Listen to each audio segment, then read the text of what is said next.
Good morning and welcome to the June 12th meeting of the Rochester Regional Board of Review. This hearing is being held via video conference at the following locations: Greece Town Hall, Community Room A and B, 1 Vince Toffany Boulevard, Rochester, New York, 14612. The time is 9:05 and this hearing is officially open. The members of the board are, to my immediate left, John Limbeck, immediate left, Rick Pappage, to my far right, Craig Jensen, to my immediate right, Mark Kavanaugh. My name is James Burton and I serve as chair of this board. We will now hear the scheduled petitions. When you speak, please speak to the board and not to the petitioner. If you make reference to something in a drawing, try to use terms like northeast, southwest, so the court stenographer can better identify the areas of the drawing that you're referring to. We have 2 hearings scheduled for today. We have petition number 20230292, petitioner being Empire Commercial Construction, and we have petition number 20230307, petitioner being James and Lisa Bootner. I hope I got your last name pronunciation okay. So before we get started, do we have representatives in the audience or online for both hearings? So we are willing to offer the Bootners the opportunity to present their case first, as it's a less complex matter.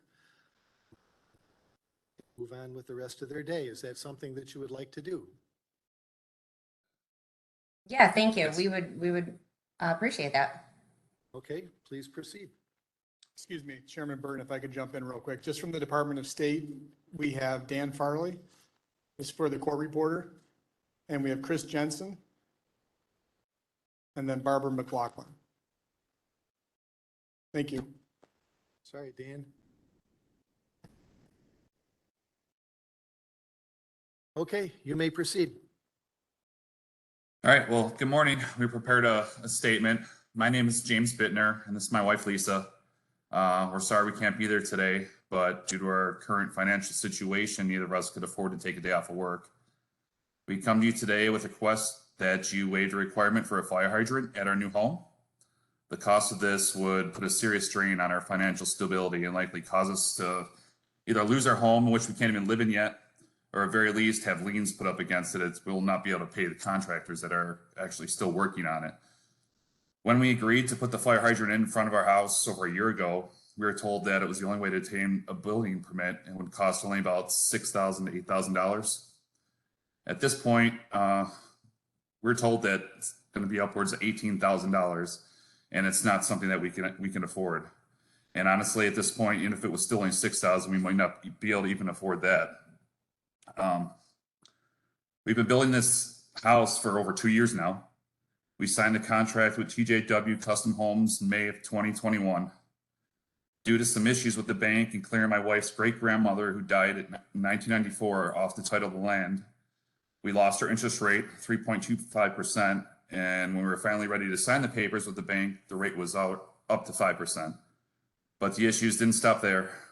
We were finally able to break ground April of 2022, and we were told we would be in by this past Christmas. Today, 15 months later, our home is still not complete. Unfortunately, the process was very mishandled by our construction manager and many of the contractors that we hired. We were made to pay for 2 water taps because, as we were told by our construction manager, the town put it in the wrong spot the first time. This cost us an extra $1,400. We had to renew our building permit because it expired after 12 months. That was another $1,000. Our septic tank was put in without our approval of plans or materials, with, mind you, as part of our contract that we were to approve everything before it happens. And we received a bill 7 months later that it was $13,000 over what we were budgeted. Our foundation and basement floor were over $6,000 over budget, and in less than 6 months, it already has multiple cracks in it, which we have to fix because we were told that it wasn't covered. Our electrician, drywall, insulation also came in over budget, collectively over $20,000. And on top of countless other things that were over budget simply due to the economy, there were also $10,000 worth of projects that were not built into our budget to begin with, including hanging of doors, painting and staining of the doors, the trim, in which we were forced to do some on our own as we couldn't afford to put any more money onto or strain onto our budget. We were able to save some money in certain places, however, not enough to make up for all these things we didn't know about until it was too late. Furthermore, because of serious delays in our house being complete, we've had to pay 6 months of interest-only payments along not with only utilities at the new house, but also rent and utilities in the house we've been living in during the construction. In the end, we began this project knowing we would need to put $45,000 of our own funds into, but kept the $20,000 buffer for anything that we knew may become any issues due to economic changes. That's all gone. Our savings are depleted, and we still need to figure out how to pay the extra almost $37,000 that was not in our budget to begin with. We're at your mercy here. We have 4 kids. There's not really a way we can make any sort of extra money right now to come up with almost $20,000 to put in a fire hydrant. We've talked to the fire chief in our district. We have approval, and he's waived the requirement, along with conversations with countless other fire chiefs and firefighters, stating that the requirement is excessive. We thank you for your consideration. We hope you can understand our circumstance. Thank you very much. Can we hear from the town of Elma? Yes, good morning. Joe Kohler and Building Inspector with Town of Elma. Thanks, Joe. Can you hear me okay? Yes. Okay. So yes, the building permit was issued on 3/18 of 22. And on the building permit application, and I believe the state has copies of all these, the paperwork showing the building permit had a condition with the hydrant to be installed. That was based on an email and conversations with the architect and the builder relevant to, New York State Fire Code, that the hydrant be installed. That's why the building permit was issued. That's why we're here today.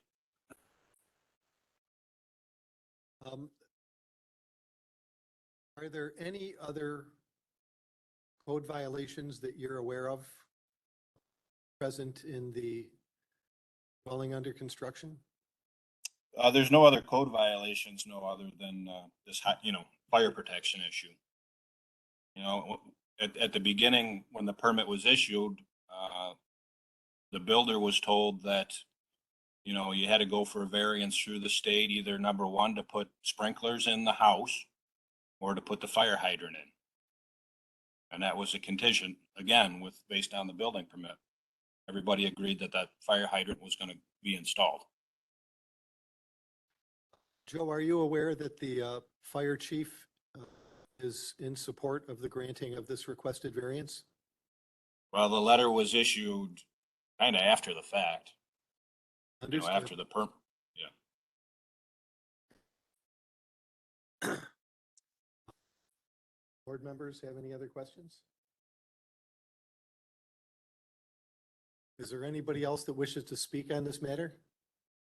Oh, This is Craig Jensen. I've got one question. Are there any insurance issues that would result from not being in compliance with fire code if this hydrant was not in place? As a variance also apply to any kind of waiver of requirement for an insurance company?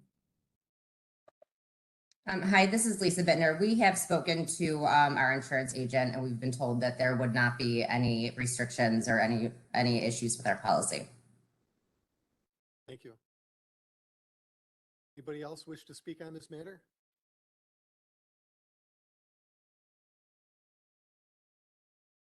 Please introduce yourself and state your address for the record. This is Tom Welsh from TJW Custom Homes. I live at 11 Hyler Drive, Aurora, New York, and that's Heiler. And just want to mention that the two things that they highlighted, but just sort of summarized, is the fact that, number one, the hydrant was required in order to be able to protect the home. After speaking with the fire chief, et cetera, and I realized that one of the requirements to get the building permit was to do the fire hydrant. At the time, we were told it would run about $8,000. It was basically not affordable, but we said, yeah, we'd do it because of the fact of the cost need for the fire hydrant in order to get the building permit. And at the time, we were told it was $8,000. I actually have an invoice on my phone that indicates that the cost of fire hydrants today would be like $17,000. So the two things is that, number one, doesn't look like the fire hydrant is necessary to protect the house. And number two, the affordability is not there. So those are the two reasons why we're asking for variance. I just wanted to summarize it. Thank you for your time. Mr. Fairley? Nothing for me. Let's turn the mic off. Chris? Okay, at this time, we're going to go off the record to deliberate. We will ask the members of the audience to go out into the corridor. We're back on the record. Okay, at this time, we're going to go back on the record in matter of petition number 2023-0307. This petition pertains to the construction of a new single-family dwelling, associated site improvements located at 921 North Star Road in the town of Alma, County of Erie, State of New York. This building constitutes construction of type 5B wood frame unprotected construction, 2 stories in height, 5,455 square feet in gross floor area. Petitioner is seeking relief from 19 NYCRR Part 1225, Fire Code of New York State, Section 507.5.1, which requires maximum distance from a building to a fire hydrant shall not be less than 600 feet.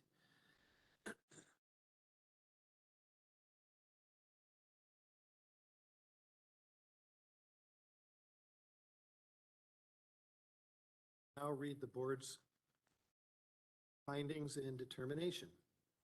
Finding number 1, subject petition pertains to the proximity of fire hydrant to a single-family dwelling under construction and associated site improvements. Construction is type 5B wood frame, unprotected 2-story height, 5,455 square feet in gross floor area, located at 921 North Star Road in the town of Alma, County of Erie, State of New York. Finding number 2, petitioner is seeking relief from the Fire Code of New York State, Section 507.5.1, fire hydrant systems, which requires a maximum distance of fire hydrant to an R3 occupancy of not more than 600 feet.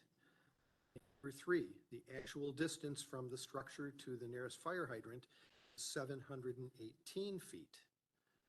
Number 4, the local fire chief presented a letter indicating that the existing hydrant location is sufficient for fire protection and that would not pose any risk to the fire department.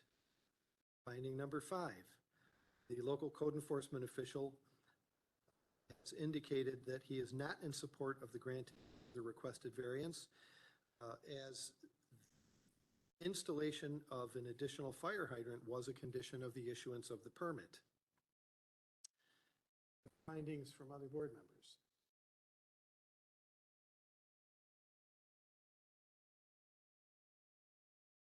Wherefore, it is determined that strict compliance with the code would entail practical difficulties, unnecessary hardship, would otherwise be unwarranted because compliance would constitute a change so slight as to produce a negligible additional benefit to the project. Wherefore, it is determined the application for a variance from 19 NYCRR, Part 1225, Fire Code of New York State, Section 507.5.1, be and is hereby granted with the following conditions. Condition number 1, that the entire driveway complies with the fire code, that is, width, turnaround, and anything else contained within the fire code specific to driveways for 1 and 2 family dwellings. Number 2 is that the petitioner agrees to maintain the driveway times and during all weather conditions for the life of the building. I have a motion to approve.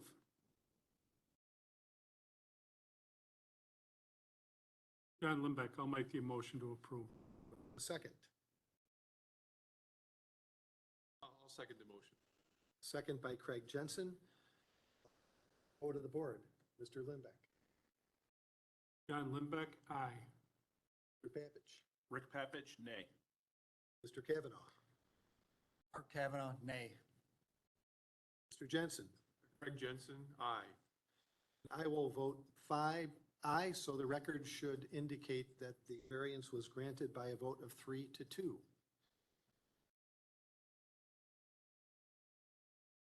Should be noted that this decision is limited to the specific building and application before it as contained within the petition and should not be interpreted to give implied approval of any general plans or specifications presented in support of this application.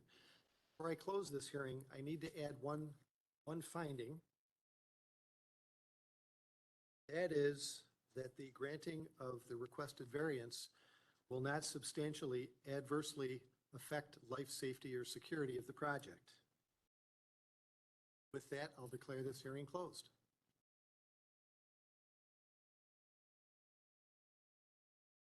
Thank you very much for your time.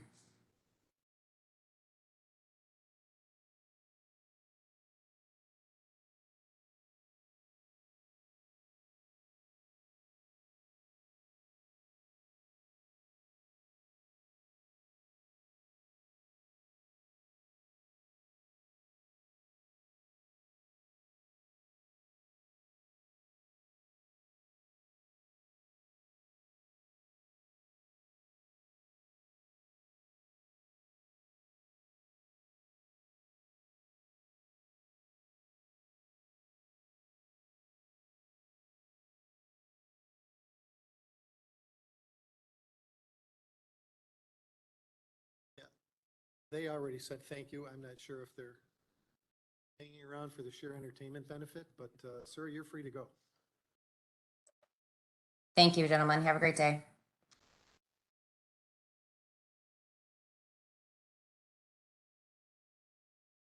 Okay, we will now hear the matter of petition number 2023-0292. Aggrieved party is Martin Coast, project manager for Empire Commercial Construction.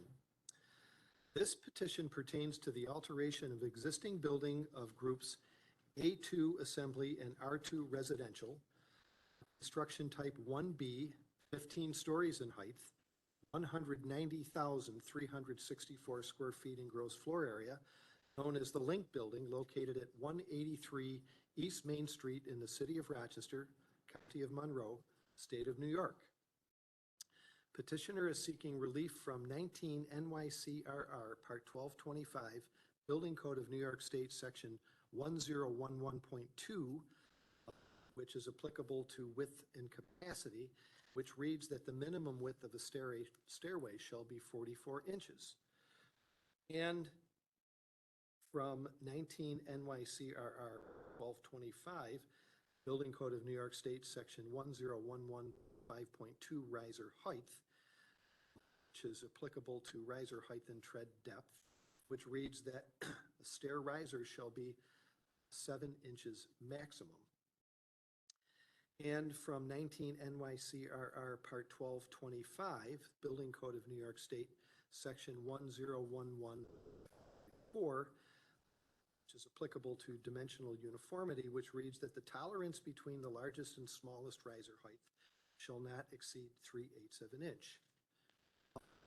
With the petitioner's permission, I'd like to modify this petition to also include relief from Building Code Section 1011.8, which limits the maximum height of a stair to 12 feet without an intervening landing.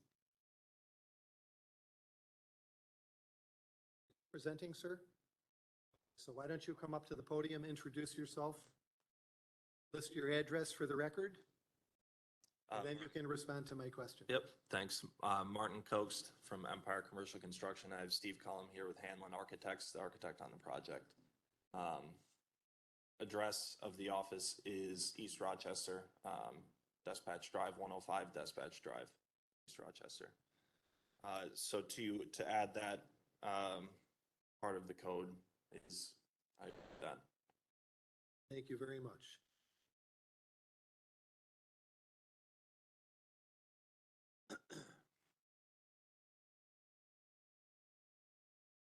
What's your case? So, as you stated, sir, basically the project is in the city of Rochester, the Link Building, which is the corner of East Main and Stone Street, currently under construction. We are applying for the variance now added, the fourth code section there for the landing. So the riser height, the width of the existing stairs, call them, which are escalators, current form, is 35 inches, and then the riser height being not more than 7. So the current permit set that we're operating on calls for the glass to be put around the top of the escalator, essentially rendering them not usable. So to go back to the original design, which Hanlon produced in October, which is the plan set you guys have, is to modify the escalators and put flooring on top of the treads and to fur out landings on the top and the bottom to make that accommodation. So basically, we're requesting the variance as an alternate to demolishing the existing escalators, which are 1936 vintage. Doesn't really mean anything to anyone, but very old, very significant to the building. If you walk into the building, it's the first thing that you see from Main Street. So we're basically alternate to demolishing and building a code compliant staircase would create the economic burden and would inhibit the achievement of a SHPO policy, which we have in place on the project for tax credits on this project. We're also stating that the use of this staircase would add another means of egress from the main section of the second floor. As you're on the second floor, the place that you're going to look for an exit would be towards where you came in, and this is the first and foremost place that you're looking for an exit. So we have the plan set, our code review plan, I believe, is here somewhere. We have our floor plan and we have our proposed design for furring out, adding flooring to each escalator tread in front of you. So Stephen. A little background on how we got to, Introduce yourself. sorry, Address, please. yeah, Steve Cullum, 1300 University Avenue, with Hanlon Architects. A little background, we got to this point because of what Martin mentioned, the SHPO and National Park Service historic tax credits. Because the escalator was built within the period of significance for SHPO and National Park Service, we simply can't remove it. Fortunately, due to costs of renovating the escalator, it would run in excess of $750,000. It's simply unfeasible. We'd have to remove all the existing escalator parts, put new trusses and new workings in, and then reclad that new escalator in the existing brass escalator to meet the SHPO requirements. So the option we're proposing gives the tenants direct access from the street to their space, but it also adds that additional third means of egress. While the width of the stair will be 35 inches at its narrowest, I've provided a rendering over here. You see that narrow part is toward the bottom of the treads. It widens out at your ankles and above. So it would give us the feeling of 38 inches or so of space. So still not quite what we would hope in a new stair, but in our existing stair or existing escalator conditions that we're required to have, I feel like it gives us a good opportunity. The landing we've provided kind of fits within the structure of the escalator. And while we can't get even risers, given the existing, we've done the best that we can for 8-inch tread height or riser height. Typically with lower, about 6-inch treads at the bottom. I think that about covers it. Do you guys have any questions for us? Okay. Else in the audience wish to speak on this matter?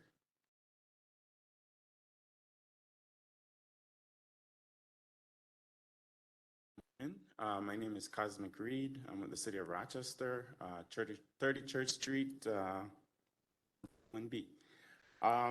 So we issued a partial permit with the understanding, knowing that we weren't going to issue a permit that would involve the escalator. And at some point, they would come back, the design, the architects and the construction company would come back at some point to seek the variance. So one of the things that I would say, the city of Rochester, getting all these older buildings utilized, that's something that we encourage, but also at the same point, we want to make sure that, you know, that the buildings are being used in a safe manner. We don't want something like what happened at the auditorium down there happen. So we just have to ensure that whatever route we're taking, that at the end of the day, people are going to be safe in case of an emergency, people having to leave the building. So that's all I have to say.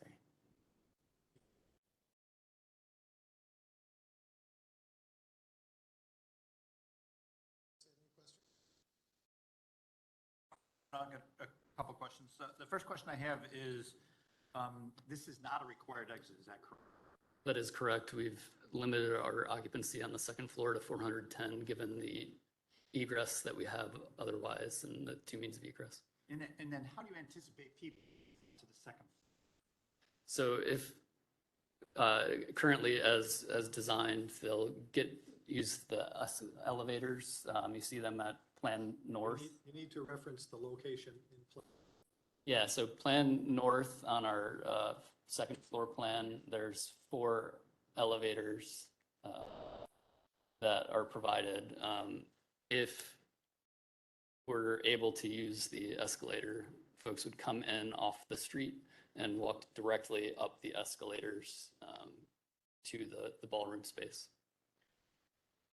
Thing you could help me understand is the egress out of the space. So I see the ballroom space, I see where your 2 exits are. They appear, in my mind, to be obscured, right? So one looks like it goes down a back hallway past the bathrooms and out the other way, and the other looks like it's behind the bar area. Is that, am I envisioning your vision correctly?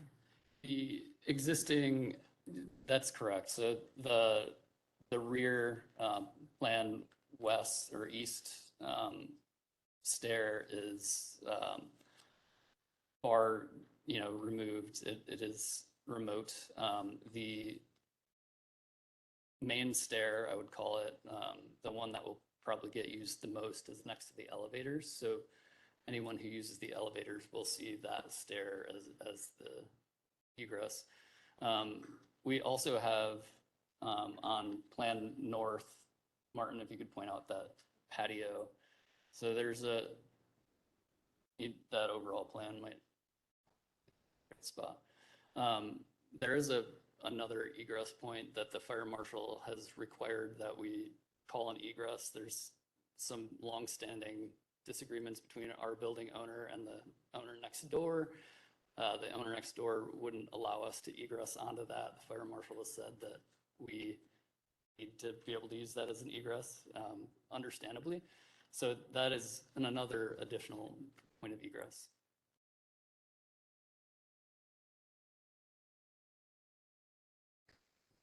And trying to just understand flow, you're envisioning people coming in the first floor, taking the elevators up to the second floor, passing those monumental stairs, the ballroom area. Is that? My anticipation is that if we get the variance, they will walk directly up the monumental stair. Okay. And the last question is, what's the total cost of the project?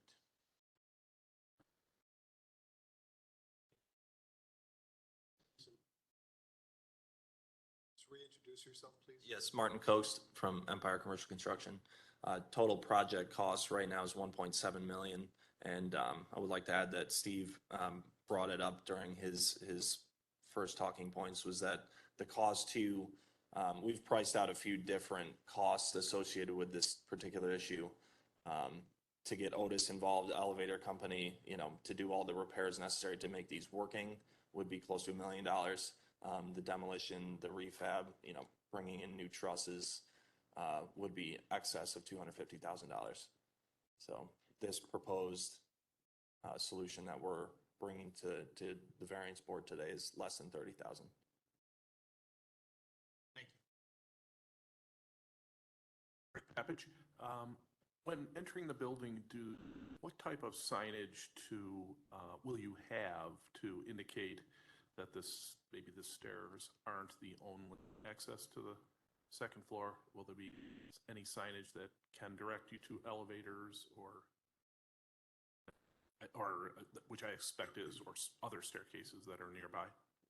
We have exit signs, emergency lighting per code throughout the space, directing you to each one of the exits. But as Steve said, the only one that the fire marshal, that's not on print, that the fire marshal made us add, was the one over the north, on Plan North, the staircase directly outside on the second floor. So there is exit and signs illuminated.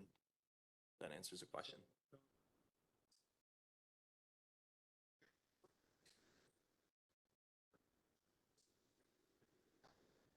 Yes, sir. Suggesting that you submitted these plans to the city of Rochester? We have not resubmitted those. This was due to the fire marshals. He just came in to inspect, I would say a month ago, for the sprinkler rough-in. So the city of Rochester is not. I'm not able to hear the question. I'm sorry. I'm asking the petitioner if the city of Rochester building official is aware of change that's just been described by the petitioner to the means of egress. I would say not on plan, no, not. Would you like to add something to that, sir? Yeah. Introduce yourself. Yeah. Cosmic Reed with City of Rochester. So no, I was not aware that he had that conversation with the fire marshal. And just so you know, the second half of the permit has not been issued yet for the whole build out. The only part that has been issued was just partial so we weren't holding the project up. Thank you. Greg? Greg Jensen, questions. How long has the building been under the current ownership? Steve Cullum, I'm unsure how the current ownership is. Okay, but it's been a while, I think. Yes. Probably. So you mentioned the project budget is 1.7 million. How many other projects have been done? It's a 190,000 square foot building that's been converted to apartments, I think, and I'm assuming there's been a series of projects. Yes, the most recent project, I think, was completed in 2019 or so. Do you know what the value of some of the other projects were? I do not. But it's a 190,000 square foot building, so we could assume that they were substantial because there's a conversion, right? Adaptive. Yes. Okay. And when you filed the part one with SHPO, was it for the overall building, and was it known that this escalator was part of the period of significance at the time that these earlier projects took place? Yes, it was. Okay.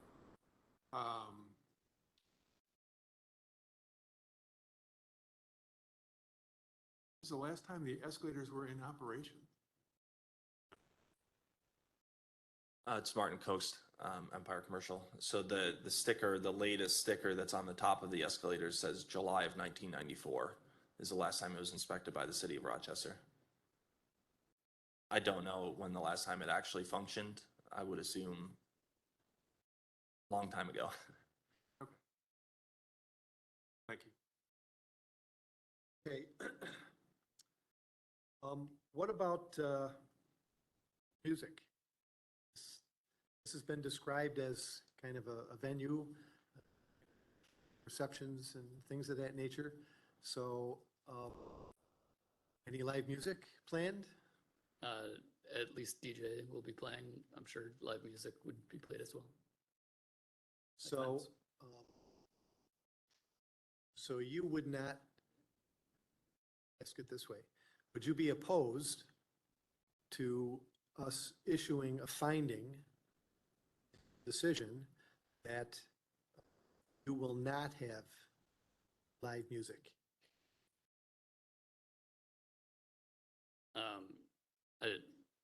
Given that the tenant and the developer are not present, I would not go with that finding. Fair enough. The plans show seating. They do show some delineation of maintenance of access aisles between the seats, but I don't see a dance floor. So typically with any kind of entertainment, be a designated dance floor area. The tenant would move the tables out of the way for the dance floor. One minute, Chris. Is there an alternate plan to show the city of Rochester for the different kinds of assembly configurations that the owner intends to utilize here? We haven't created one. It hasn't been asked for. Thank you.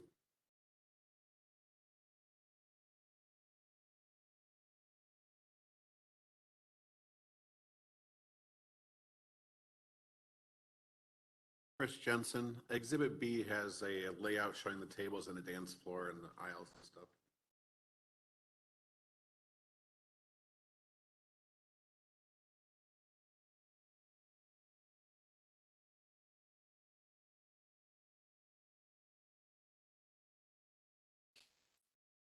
Thanks, Chris. I forgot that we did have a dance floor there.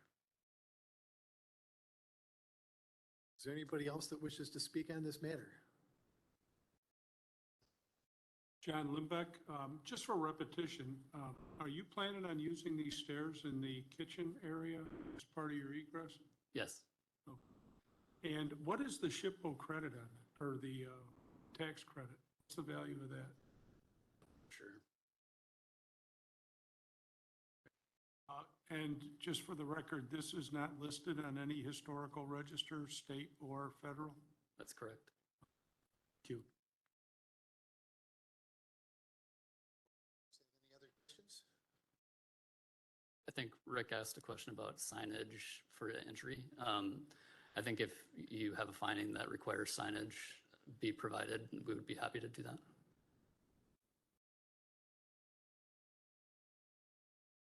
Thank you.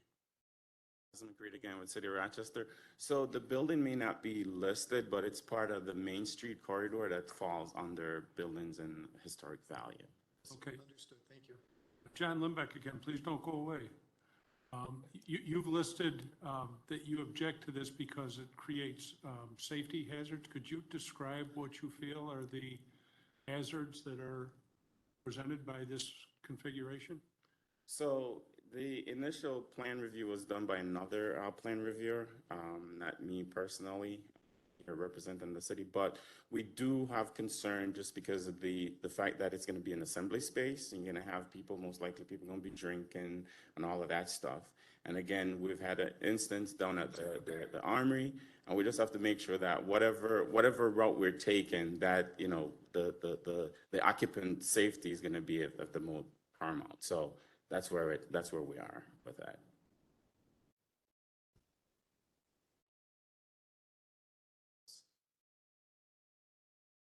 Okay, at this time, we will go off the record Thank you all. to deliberate. We're on the record. Okay. So, in the matter of petition number 2023-0292, This petition pertains to an alteration of an existing building of occupancy groups A2 Assembly and R2 Residential, type 1B construction, 15 stories in height, 190,364 square feet in gross floor area, known as the Link Building, LINC, located at 183 East Main Street in the city of Rochester, county of Monroe, state of New York.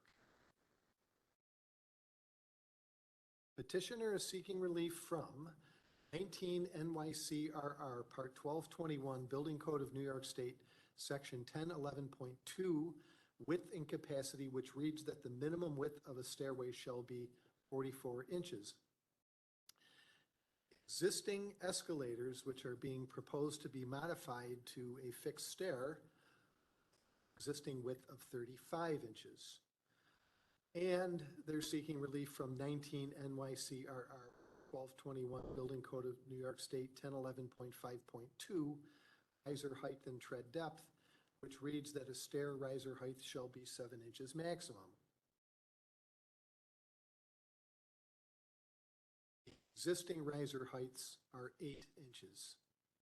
And from 19 NYCRR Part 1221 Building Code of New York State, Section 1011.5.4, dimensional uniformity, which reads that the tolerance between the largest and smallest riser height shall not exceed 3/8 of an inch. The existing largest tolerance between the smallest and tallest riser height is 2 inches. And from Section 1011.8 of the building code, which limits the height of a stairway to not more than 12 feet. Potential findings of fact. What's that potential? These are the findings of.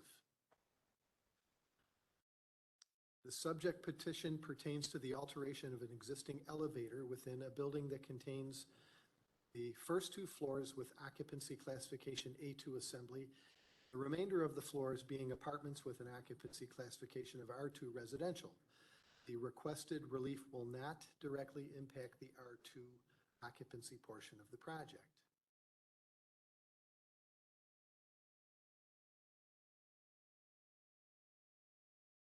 Petitioner proposes to fix and modify existing escalators in place to provide additional staircase to access the second floor area as shown on Exhibit A. The board finds that the proposed modifications will not provide a compliant means of egress and therefore cannot serve as an alternative to strict compliance with the code.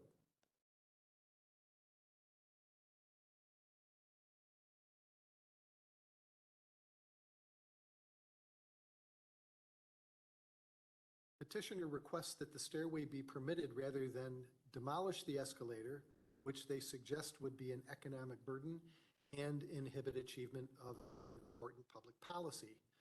Petitioner did not provide any financial information on the overall project or the cost of either restoring or removing the existing escalators. Therefore, grounds for relief on the basis of economic burden cannot be considered. Petitioner also requests relief on the basis of an public important policy and cites the position of the state's Historic Preservation Office. However, no documentation was presented to support that request. Last finding, the code enforcement officials submitted a completed CEO questionnaire indicating that they do not support the granting of the requested variance. Wherefore, with respect to petition number 2023-0292, the board finds that insufficient information has been presented to warrant a variance, and that further the granting of a variance would substantially adversely affect the Uniform Code's provisions for health, safety, and security. Therefore, the board recommends that this matter is adjourned to permit the applicant to present additional information to verify they have met one or more of the legal grounds for relief. Motion to adjourn. Second? Pappage, second.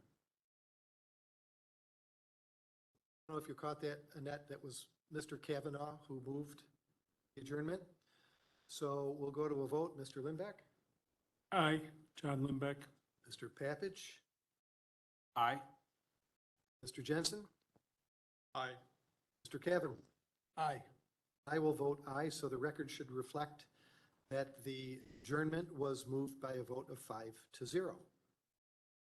With that, declare this hearing closed.